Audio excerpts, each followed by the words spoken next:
A besta ataca a cidade e destrói tudo em seu caminho. Judo faz um convênio de sua alma e seu corpo com os 22 para lutar contra a besta.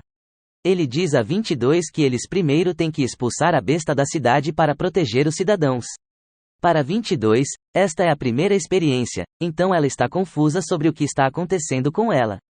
Jiro também fica surpreso ao saber que é a primeira vez que ela faz isso. Judo diz a ela para ficar quieta por enquanto e que primeiro eles têm que lidar com a situação com a besta. Jiro ataca a besta e luta contra ele. Ele usa sua arma para atacar a besta. Os cidadãos estão assistindo à luta à distância. Tudo o que eles veem é uma luz lutando contra uma fera. Dido decidiu atacar a besta acertando sua cabeça com a lâmina, mas a pele é muito difícil de romper. O monstro o pega e o joga contra a parede. Judo então cai e sofre uma lesão. 22 está preocupada com a condição de Jiro, então ela perguntou se ele estava bem.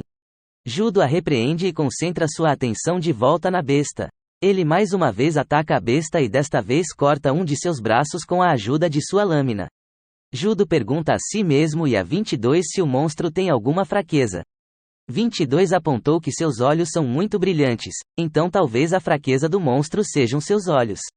22 então acrescentou que, ao olhar em seus olhos, ela tem a impressão de que seus olhos são o ponto fraco. Judo diz a ela que os clérigos têm um sexto sentido em relação a esse tipo de coisa e segue seu conselho. Ele então ataca os olhos da besta com sua lâmina.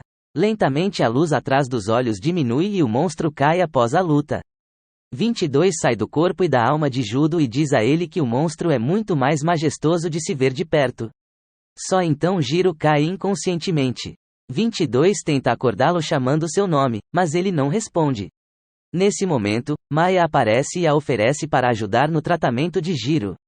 Ela diz ao 22 que a levará a um local onde farão o tratamento sem fazer perguntas sobre os ferimentos. Vendo seu estado, eles o levam para o centro de tratamento no porto da cidade. Mizami chega à cidade de barco. O chefe e o comandante o recebem. Mizami chega ao local da destruição de onde sai um cheiro ruim. O chefe e o comandante têm dificuldade para respirar. O cheiro Mizami pega um pequeno pedaço caído no chão e cheira. Ele então coloca a peça em uma jarra de vidro e diz a eles que há traços claros de miasma. O comandante e seu chefe perguntam curiosamente sobre o miasma, ao qual Mizami responde que o cheiro vem do contato com o miasma, que causa apodrecimento. Ele ainda diz a eles que o miasma tem a habilidade de invocar a besta e os deixa loucos. Ele diz a eles que o número 22 teve sucesso em destruir a besta e pergunta a ela sobre o paradeiro. O chefe diz a ele que eles acham que um paladino a levou embora. Só então Zen aparece do navio e pergunta se há alguma testemunha ocular que afirma que foi um paladino que destruiu a besta. Mizami comenta que tem certeza de que depois de uma batalha tão intensa ele certamente sofreu ferimentos e não sai ileso da batalha. Então eles ainda estão escondidos em algum lugar da cidade. Ele ordena que o chefe e o comandante encontrem o número 22 rapidamente antes que fujam. Mizami então comenta que é interessante para ela que um paladino apareça durante a batalha. De volta à cidade, 22 e Maya estão passeando pelo mercado para comprar coisas para o almoço. 22 vagueia vendo coisas diferentes em fascinação. Ela vê uma guloseima deliciosa e decide comprá-la. Ela comenta que é delicioso e doce. Maya a lembra que o Império ainda está atrás dela e que eles devem se manter discretos para evitá-los. 22 diz a ela que ela tem que encher o estômago antes de voltar. Maya concorda com ela, mas diz que eles vão voltar imediatamente depois que ela terminar de comer. Ela então diz a ela que está sentindo que Jiro vai acordar em breve. Mas na cidade onde o monstro foi morto antes da noite, as pessoas se reúnem para realizar o ritual para mostrar sua gratidão aos deuses do céu por protegê-los e cumprir sua promessa dando uma espada em homenagem. Ao todo, as pessoas completaram o ritual e mostraram sua gratidão. O soldado relata que já se passaram 30 anos desde a última vez que viram o ritual e que nunca viram um gigante tão grande em sua vida. Ao chefe, o chefe então pergunta sobre os rumores sobre o paladino. O soldado relata a ele que não houve relatos de ninguém com uma descrição semelhante à fornecida pela testemunha. Judo acorda de um pesadelo em que estava sentado no chão com um toca moribundo nas mãos. Ele tenta fazer compressões no peito dela na esperança de que ela volte para ele. Ele decide não desistir dela.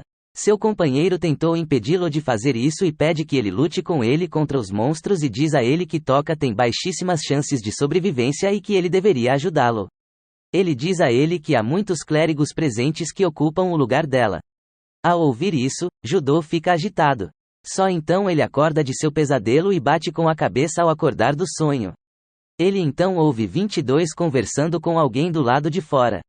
22 está ditando os incidentes de ontem e diz à pessoa que Judo lhe deu um grande abraço e depois a beijou na testa.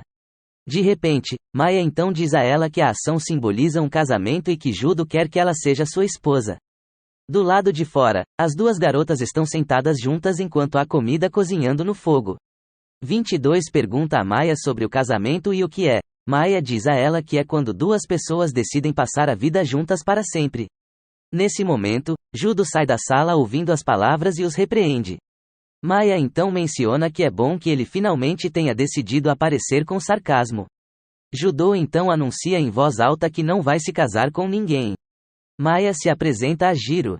22 então pergunta a ele sobre seus ferimentos, aos quais Jiro responde que foram meros arranhões e que ela não precisa se preocupar com ele. Ao ouvir a conversa, Maya comenta que não consegue acreditar que primeiro Jiro roubou sua arte e agora quer abrir caminho para sair do relacionamento e evitar 22. Ela o chama de velho pervertido. Dido esclarece a situação dizendo a eles que era apenas uma exigência do ritual do pacto. Ele então perguntou a 22 se ela sabia alguma coisa sobre os clérigos. 22 diz a ele que ela só sabia que os clérigos podem abrigar um poder incrível e isso é tudo que ela sabe. Jiro diz a ela que ela está certa sobre eles terem um poder formidável, mas há uma desvantagem de que eles são incapazes de controlar o poder e podem perder o controle e liberar um miasma que pode destruir tudo ao seu redor. Ele então diz a eles que o trabalho de um paladino é se tornar os recipientes que podem canalizar sua energia e manter o controle sobre o poder do clérigo. Ele também menciona que hoje em dia são apenas dois considerados uma ferramenta para caçar a besta e depois matá-los. Ele também pergunta por que o Império a está seguindo. 22 diz a ela que é uma situação complicada. Infelizmente, Maya pergunta a Jiro se ele fez um pacto com 22. Jiro diz a ela que fez porque não tinha outra opção para lutar contra a besta. Judo então diz a 22 que não quer se envolver em um jogo de gato e rato e que ela precisa encontrar outro paladino para ajudá-la. Ele sai do local e os aconselha a se esconderem. Rapidamente. De volta à cidade em uma floricultura, a SRTA. Kumi está ocupada fazendo uma guirlanda quando Zen se aproxima de sua loja. Ela diz a ele que o monstro era semelhante ao que eles derrubaram antes, mas foi a primeira vez que ela viu os olhos brilhantes assim. Ela também diz a ele que a pessoa que matou o monstro era um jovem portador de lança. Ela então pergunta se é o começo de uma das antigas lendas. Zen não responde às suas perguntas. Miss Kumi diz a ele que não vai interferir na situação e que também não vai se envolver. Zen então diz a ela que os olhos vermelhos justificam um relatório ao escalão superior. De volta à floresta, 22 e Maya começaram sua jornada. 22 é contra passar fome por causa da fome. Maya reclama que tem que comprar 3 vezes a comida que ela come normalmente para mantê-la satisfeita. Nesse ritmo, 22 pede desculpas pelo transtorno e pergunta se Jiro vai voltar. Maya diz a eles que ele esqueceu sua adaga realmente valiosa e que eles definitivamente voltarão para buscá-la. Maya ainda diz a ela que é difícil encontrar outro paladino. Ela então pergunta se os paladinos despertam seu interesse. 22 responde dizendo que Jiro sempre cheira bem e que o cheiro era suave e quente. Eles chegam a uma taberna local onde pedem muita comida. Maya diz a 22 para comer a comida até ficar cheia. Na taberna, ela reconhece a SRTA. Kumi, que reclama que os homens vão deixar bagunça pela manhã. Ela mais uma vez agradece por salvá-la. Miss Kumi então reconhece Maya como uma chapo e diz a ela que ela quase não os vê por perto.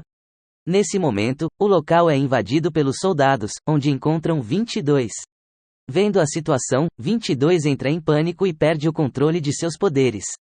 Quando um soldado se aproxima para agarrá-la, ele a transforma em resíduo para evitar danos graves. Maya bate na cabeça com a lâmina, o que a faz perder a consciência. Ela então diz aos soldados que eles descerão com eles rapidamente. Um dos soldados pega 22 e diz a seu chefe que 22 está vivo enquanto sai. Maya agradece a SRTA. Kumi e pede desculpas pela situação. Miss Kumi reconhece a adaga de algum lugar e fica surpresa ao vê-la na posse de Maya. De volta ao navio, chefe e comandante relatam a Mizami que encontraram o protótipo, mas também perderam um soldado. Ele diz a eles para relatar à sua família que ele morreu durante o ataque da besta e assim a família receberia a pensão. Ele mais uma vez os lembra que é tudo pelo bem da paz e que eles partirão à noite. De volta ao seu lugar, Judo lembra que sua adaga não está com ele. Ele tenta encontrar a adaga, mas então percebe que deve tê-la deixado com as duas garotas. Ele corre para o mercado e encontra a SRTA.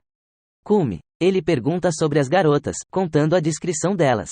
Ela diz a eles que a garota provavelmente veio do laboratório e oferece a ele algumas frutas. Judo pega as frutas e agradece. De volta ao navio, 22 se sente culpado por matar um soldado. Maya a tranquiliza, dizendo que foi um acidente e que ela não deveria pensar nisso. Nesse momento, a adaga começa a flutuar no ar e eles comemoram de felicidade que Judo finalmente perceba sua ausência. Depois de localizar o navio, Jiro se esgueira até o navio e um por um luta contra os soldados do navio. Ele finalmente encontra as garotas e ordena que elas o sigam.